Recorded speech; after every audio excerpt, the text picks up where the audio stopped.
Salut tout le monde, je m'appelle Sarah. Récemment, j'ai dû dire à mon mari qu'il n'était pas le père de notre enfant. Le pire, c'est que c'est la vérité. J'ai eu une liaison avec quelqu'un d'autre.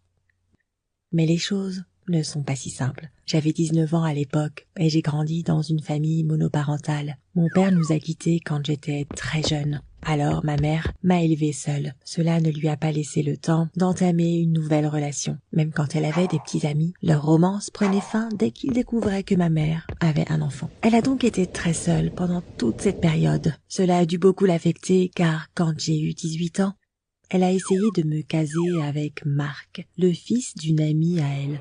Elle était vraiment obsédée par cette idée. Parfois, ma mère me proposait d'aller nous promener dans le parc et nous nous retrouvions accidentellement avec eux. Et généralement, après 10 minutes de conversation, nos parents faisaient quelques allusions comme quoi nous devrions aller nous promener seuls. Bon, ce n'était pas vraiment des allusions, ils le disaient plutôt assez directement. Oh, cela m'agaçait tellement. Depuis mon adolescence, Marc avait le béguin pour moi, mais il ne me plaisait pas et je ne voulais pas sortir avec lui. Le truc, c'est que j'avais déjà un petit ami, mais je ne l'avais pas raconté à ma mère. Il s'appelait Victor, et c'était l'amour de ma vie. Mais il y a un détail important que je dois souligner. Il avait 27 ans. Cela peut sembler étrange, mais ne nous juge pas. Nous avons passé de bons moments ensemble, précisément parce que c'était un homme adulte et mature. Contrairement à mes pères, Victor était intelligent, calme et gagnait bien sa vie. Évidemment, c'était mieux de sortir avec un gars comme ça qu'avec des garçons de 18 ans qui ressemblaient plus à des petits lapins qu'à de vrais hommes. Ils couraient partout, sans réfléchir et ne savaient pas ce qu'ils voulaient. Mais comme je te l'ai dit plus tôt, ma mère ne savait pas que je sortais avec Victor. Le fait est qu'elle m'avait interdit de le voir. 1 an auparavant, notre relation ne faisait que commencer. Mais quelques mois plus tard, j'étais prête à le présenter à ma mère. Victor est venu dîner chez nous.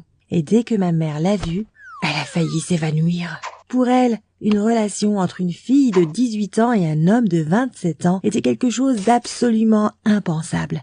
Ma mère s'est mise à crier et à jurer et l'a simplement chassé de notre maison. Mais malgré les ordres de ma mère, j'ai continué à sortir avec lui. La seule chose, c'est qu'à présent notre relation confidentielle était devenue secrète. J'ai dit à ma mère que je m'étais inscrite dans une école de danse et j'y allais 4 fois par semaine. Pour qu'on se comprenne bien, tout ce temps, je le passais avec mon petit ami. Mais le reste du temps, ma mère n'arrêtait pas de m'embêter avec Marc. À un moment donné, j'ai réalisé qu'elle ne me laisserait pas tranquille tant que je n'aurais pas accepté de sortir avec lui. J'ai décidé que Marc serait une excellente excuse pour poursuivre ma relation avec Victor. Alors, la fois suivante où il nous a rendu visite, j'ai fait le premier pas et je lui ai demandé de sortir avec moi. Oh, ma mère était aux anges. Son rêve le plus cher s'était enfin réalisé. Mais pour moi, ça restait la même chose. Et je disais à ma mère que j'allais à un rendez-vous avec Marc. Puis, je disais à Marc que j'allais à un cours de danse. C'était parfait. Cela a duré environ 2 mois. Mais ensuite, quelque chose est arrivé et cela a changé ma vie pour toujours. Je suis tombée enceinte. Ce n'était pas une mauvaise nouvelle pour moi.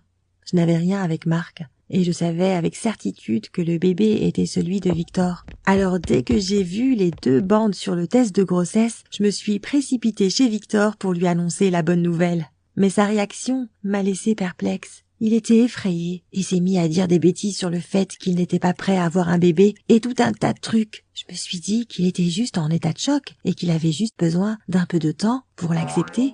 Mais le lendemain, ça a empiré. Il a essayé de me persuader de me débarrasser de l'enfant. Oh mon Dieu, je ne m'attendais pas à ça de la part d'un adulte.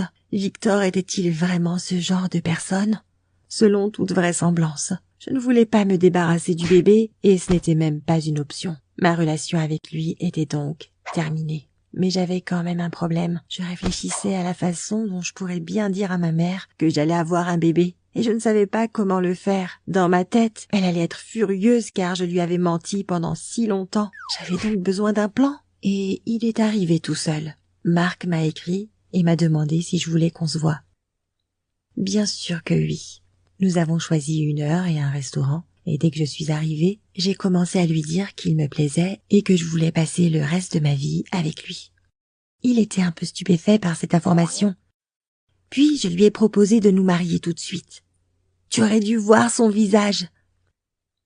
C'était un mélange de surprise, de confusion et de bonheur. Mais il a accepté. Le jour même, nous avons tout dit à nos parents. Et quelques jours plus tard, nous étions officiellement mariés. Cela avait été rapide et inattendu. Mais Marc était heureux d'être enfin avec la fille qu'il aimait depuis son enfance. Et ma mère était heureuse car j'avais épousé un brave garçon. Puis j'ai attendu environ 1 semaine et demie pour dire à mon mari que j'étais enceinte. C'était une nouvelle difficile pour lui, mais contrairement à Victor, il n'a pas cherché un plan B. Je dois dire que Marc s'est révélé être un homme parfait pendant la durée de ma grossesse. Il était doux, patient et attentionné. Et c'était un peu gênant parce que quand j'ai planifié ma supercherie, Marc était l'ennuyeux fils de la voisine. Mais à présent, je l'avais vu sous son vrai jour, et ma conscience commençait à me tirailler pour l'avoir utilisé de cette manière. Je ne m'attendais pas à ce que Marc puisse éveiller ce genre de sentiment en moi, mais j'ai vu comment il essayait de s'occuper de mon enfant, combien il était fatigué et le peu de sommeil qu'il prenait, et j'ai compris que c'était un homme extraordinaire, et qu'il ne devrait pas avoir à élever l'enfant de quelqu'un d'autre. J'ai donc décidé de rendre visite à Victor et de lui demander de commencer à s'occuper du bébé. Mais pendant cette année où nous ne nous étions pas vus, sa vie avait beaucoup changé aussi. Et je m'en suis rendu compte dès que la porte de la maison s'est ouverte. La personne qui était à la porte n'était pas Victor. C'était une jeune fille de 18 ans. Quand je lui ai dit que j'avais besoin de Victor, elle a crié « Chérie, il y a quelqu'un pour toi !»« Chérie ?» Il y a 1 an, il m'avait juré un amour éternel. Et maintenant, il vivait avec cette petite écervelée. À ce moment-là, j'ai complètement pété les plombs. Je suis entrée par effraction dans sa maison. J'ai commencé à crier et j'ai détruit tout ce qui m'est tombé sous la main. C'était sa récompense pour m'avoir laissée seule avec ce bébé. Puis, je me suis retournée et je suis partie. C'était un juste châtiment pour lui. Mais Victor ne partageait pas cet avis. Le soir même, il m'a appelé et a commencé à me crier dessus. Il était vraiment en colère et il m'a reproché d'avoir détruit sa relation. Et puis, il a commencé à me faire du chantage. Il m'a dit que je devais lui rembourser tout l'argent qu'il avait dépensé afin d'organiser un voyage avec sa petite amie. Car à présent, ils n'étaient plus ensemble par ma faute. Sinon, il m'a juré qu'il révélerait mon secret à mon mari. J'ai eu 2 jours pour prendre une décision. Et pendant ces 2 jours, une véritable guerre se déroulait dans ma tête. L'armée de la lumière me disait que je devais tout avouer et accepter ma punition. Et l'armée des ténèbres essayait de me persuader de trouver l'argent pour cacher ma supercherie. Malheureusement, les forces des ténèbres avaient de meilleurs arguments. Après tout, si Marc parlait, j'allais devoir élever le bébé toute seule, tout comme ma mère. J'ai donc élaboré un plan, et pour ce faire, j'ai dû mentir à nouveau à mon mari. Pour la dernière fois, je lui ai dit que j'avais besoin d'argent pour suivre une formation pour jeune mère. Et dès que Marc a compris que c'était de l'argent nécessaire pour notre enfant, ses yeux se sont illuminés de bonté et il a couru chercher sa carte de crédit. Mais je n'ai pas pu l'accepter. Marc était trop gentil avec moi. Il était prêt à tout abandonner pour un enfant qui n'était même pas le sien et je ne faisais que l'utiliser. Soudain, j'ai eu les larmes aux yeux et je me suis mise à genoux pour lui demander pardon. Marc était confus et ne comprenait pas ce qui se passait. Alors je lui ai tout raconté. Absolument tout.